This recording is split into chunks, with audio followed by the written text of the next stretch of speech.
Settle down, kids. It's time for bed and another fantastic story. Molten metal ore flowed through Kaladesh pipes like blood of angry dwarves.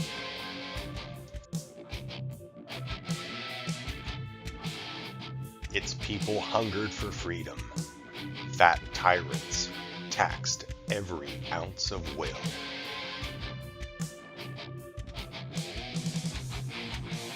Desperate rebels flew across strange lands. They mined new coppers in secret.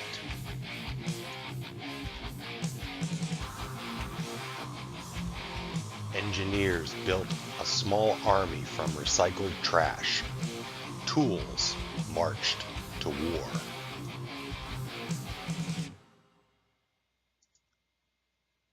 Armed with surprise, the rebellion won.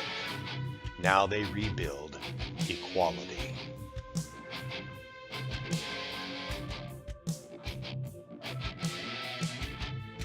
After our story, let's explore how mono-red artifacts might occupy a new space in the Pauper metagame.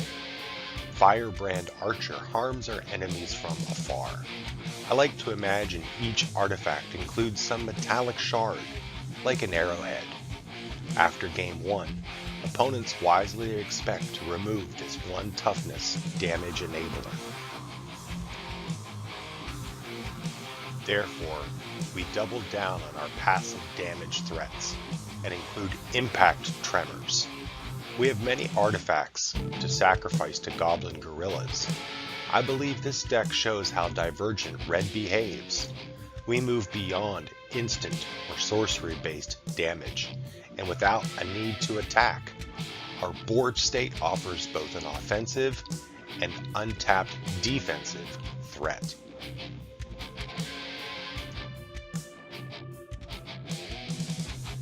Further sideboard options reflect these choices. Attack or defend the skies. Red has very few ways to deal with cumbersome enchantments, but we will try. Our lands activate many of our damage triggers. Unlike the historic mechanic, artifact lands entering the battlefield grows our gremlin, gives our bird flight, and ignites our fireweaver. Again, even our choice of mana becomes a source of increased damage in this new red shell. I hope you enjoyed this short story. Please read more about my philosophical approach to the color red in my WordPress blog. Find a link in the video description. Now, let's watch this deck perform in an online match.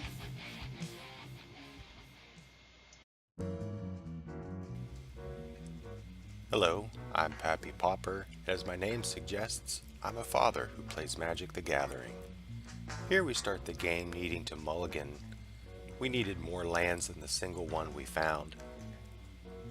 Most of this deck doesn't use more than 2 mana. Only a few instances we need to have multiple sources of mana.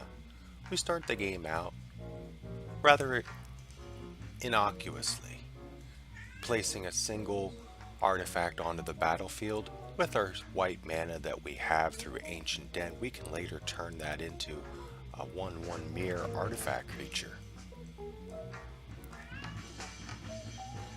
Ether Chaser provides us a small source of energy which we'll use to create another 1/1 artifact creature, this time a servo.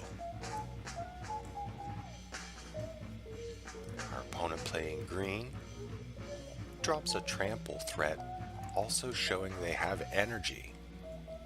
One thing about the Pauper environment is so many new brews available, and I'm hopeful to show off what this deck might do. I think red sits poised, able to surprise the metagame, using things differently than simple instants and sorceries for direct damage. But we begin to build a small wall to help defend us or attack into an emptier board state. and as you'll see, we begin to mount damage passively without needing to attack. Glint Hawk Idol is one of my favorite newer cards. It's newer to me, at least. Every time we have an artifact enter the battlefield, we get a 2/2 flying bird. It gives red an option that it often lacks. Having Menace on our one creature really helps. Notice that we can use its improvise ability to reduce its casting cost. Now Salivating Gremlins, one of our higher casting cost creatures, comes into play and provides trample of our own. Again, it gets bigger whenever an artifact enters the battlefield on our side. We needn't cast it, like an artifact land. We'll trigger it as well as the Glint Hawk Idol.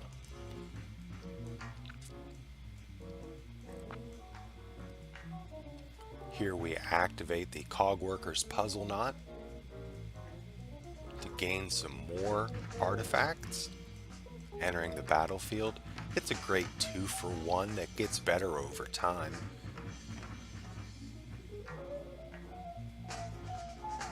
Now the Origin Spellbomb creates yet another creature, an artifact creature.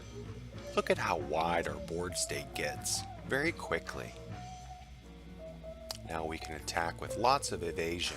Here we go with Menace and Flying and Trample. We have yet to take any damage and have reduced our opponent to 5 life.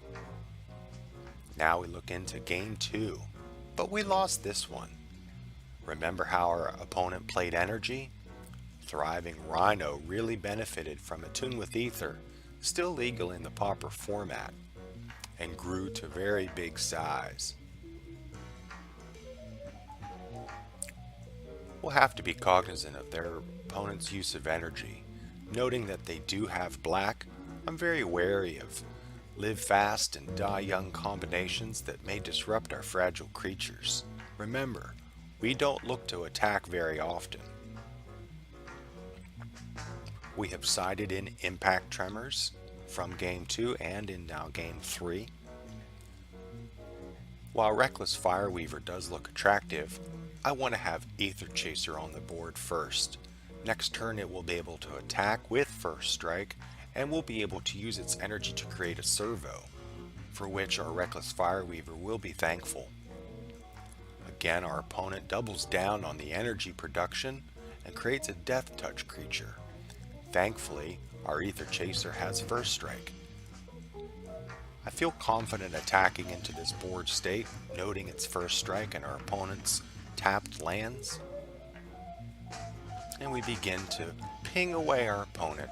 Just little bits of damage here and there can really help swing the game and will allow us to sit back very relaxed, something most people do not expect from an aggressive red strategy. Here Cartouche of Ambition comes down, something I feared, but I believe their good Aether Chaser has done its job. Thank you, Aether Chaser. Ancient Den comes down, and again, unlike a lot of historic mechanics, just simply having the artifact enter the battlefield triggers a lot of our cards. Again, into an empty board state, we continue to erode our opponent's life total, something that we do expect from red. But after a while, we might be able just to simply sit back and let the damage effects continually multiply for more and more damage. Thriving Rhino presents a unique threat. Again, I'm worried about black having access to its energy-based removal suite and card draw ability. I think our opponent would wisely stay away from live fast, but here he plays it, and that becomes a very important, very critical play.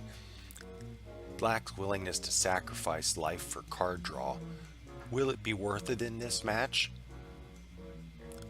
My opponent and I are tied for one game, and we see the use of our servo. They're just simply chump blockers. I believe our opponent perhaps may have planned poorly there with skullduggery, but we'll take advantage of their inexperience because I am certainly inexperienced as well. Impact triggers comes down, and we're able to activate the Origin Spell Bomb, able to draw a card wisely off of its use this time, creating this simple mirror token allows us to trigger Impact Tremors and our Reckless Fireweaver, again slowly doing damage without needing to attack. But we do. Red can do some great attacks, and the Menace really helps out. Here, unless our opponent plays some life gain opportunities, I feel confident that we've won this match. Notice our two artifact creatures will trigger both Impact Tremors, and as artifacts will trigger Reckless Fireweaver. Galvanic Blast is just butter upon bacon at this point. As the match comes to a close, I want to say thanks for watching. Be sure to like and subscribe to this video. Please leave a family-friendly comment about what you would have done or what you think of the new red deck. Again, as always, I'm Pauper, and until next time, be well.